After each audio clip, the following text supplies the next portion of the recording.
Welcome to the World United. Welcome to the World United. To have Candy Barone with us. Candy is CEO and founder of You Empowered Strong.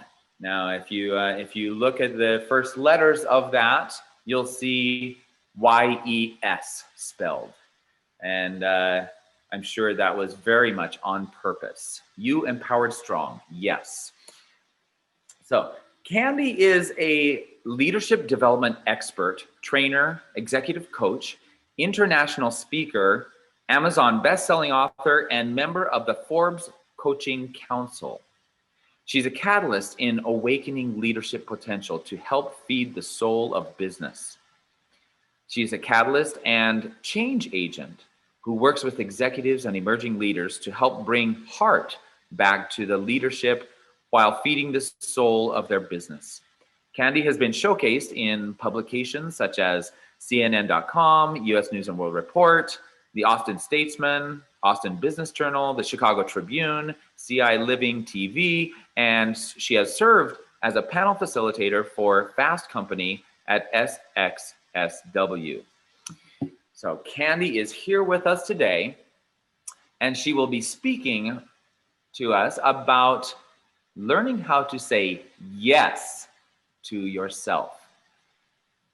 So Candy, I will now turn the time over to you, and we are so thrilled to. Candy's on vacation, and she's taking time off to be with us and share this message with us. And so we're just thrilled that you're willing to take this time and share your wisdom and expertise with us. So I'll turn the time over to you, and welcome. Thank you so much, Sean. It is absolutely my pleasure and honor being here. I am so enthralled with this entire mission and movement of what we are doing to create some global awareness. And I will say that yes is on purpose. And so when you think about You Empowered Strong, and I think about our message around youth empowerment and spirituality, it's really interesting because one of the things that I'm reminded of are the lyrics from one of my favorite Whitney Houston songs, The Greatest Love of All. And when you think about the first lines in that music, you hear the words that say, I believe the children are our future. Let them, teach them well and let them lead the way. Show them all the beauty they possess inside. And so when I think about youth empowerment, I think about us giving them an opportunity to lead in their full light, in their full glory. And when you think about leadership and when you think about our children, when we enter this world, when we come into a space where we are able to really be able to stand in a space of our own ability to stand in our higher level consciousness and standing in our knowing, standing in our gifts. We come into this world knowing who we are and how we need to show up. Whether or not we can articulate it in that more infancy stage, we know the calling. We've signed an agreement to come into this world and we know what path is ours. What happens, however, is that light gets dimmed. It gets dimmed by our parents and our teachers and society and everything around us, oftentimes due to the noise we surround ourselves by, or the fear and the uncertainty and the generational legacies of what we've handed down in terms of belief and programming and conditioning, that we start to try to create a box or create a space where we want our children to fit in, rather than realizing our greatest gift, our greatest opportunity is to see that light in them and give them space to shine it. So when I think about the words that I believe our children are the future, right? Teach them well and let them lead the way. It's not teach them how to fit into this box that's become comfortable or become a space where fear is what's guiding us. It's teach them how to see their own light and allow them the space to shine that light fully. And so when we think about the opportunity. And so I want to think about first that space of what we even ask children as they're starting to grow into that space and learn who they are and understand maybe some of the callings that are showing up, the things that start to drive them, their curiosity, the passion. One of the questions, and I remember this, my mom used to say this to me even growing up. She goes, "Do you remember what you used to say when people would say, 'What do you want to be when you grow up?'" And my response was, yes, I remember even as early as about age 3, this question that we ask, what do you want to be when you grow up? First of all, that question, think about that idea of what do you want to be when? As if you were not this being, this light, this opportunity right now. We take permission away from our children just in that question alone, because we say things like, what do you want to be when this happens? When you grow up, when you've been given permission to use your voice or use your light or have that guiding north that's directing you for how you get to shine your gifts in this world, instead of recognizing that they have opportunity to be that light now. And so it was interesting because as I was asked that question as a kid, very clearly can remember the space of, Candy, what do you want to be when you grow up? And I always, even as a child, thought that was an interesting question. My response would be, it doesn't matter.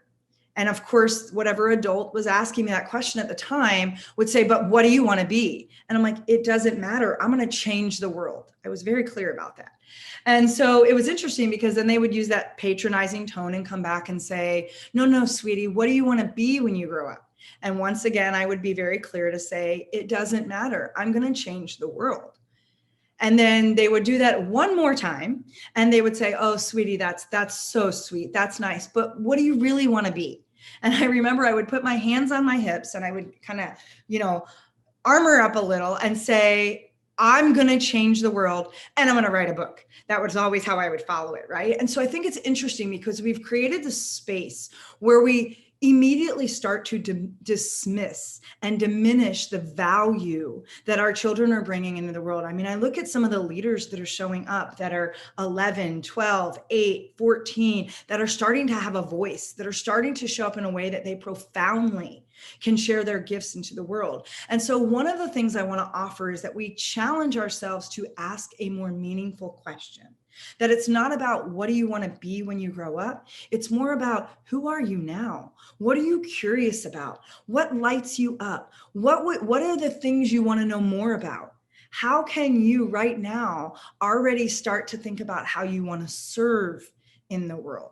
So if we can move that question, that way that we address that from a what do you want to be when you grow up to a how do you want to serve? What drives your curiosity? What are the things that are fun and exciting? What are the things that you're drawn to? And we start to open up a space to give our children access to lead so that we can then model what it looks like to be leaders in this world. And when I say leaders, I want you to think about the L being the listening, really listening for understanding. It's the E then that becomes the embracing our own vulnerability, our own opportunity to shine whatever light it is that's been given to us. The A then becomes accept responsibility for that. Know that you have a calling, know that you have a purpose, know that you have a voice to share. And then it's the D, which is have the space to develop your talent, develop your gifts, develop the way you get to show up in this world. The next E then is embrace that passion.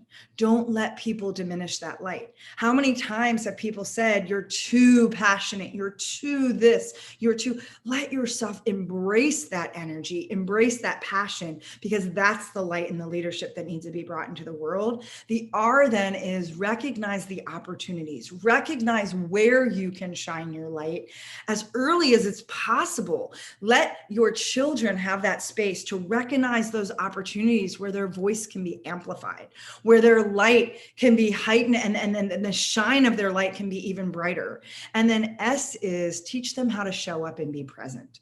Teach them through your own presence and your own ability to connect with them, your own ability to engage with them, your own ability to create a space of creativity and play rather than this structured regimen of rules and routine. And well, they have to do this. Their future looks like this. This is the path they have to take. It's that space of expression that allows them to shine their light in its fullness. Because when we understand that the very definition of leadership is a function of three things. It's a function of how we choose to show up.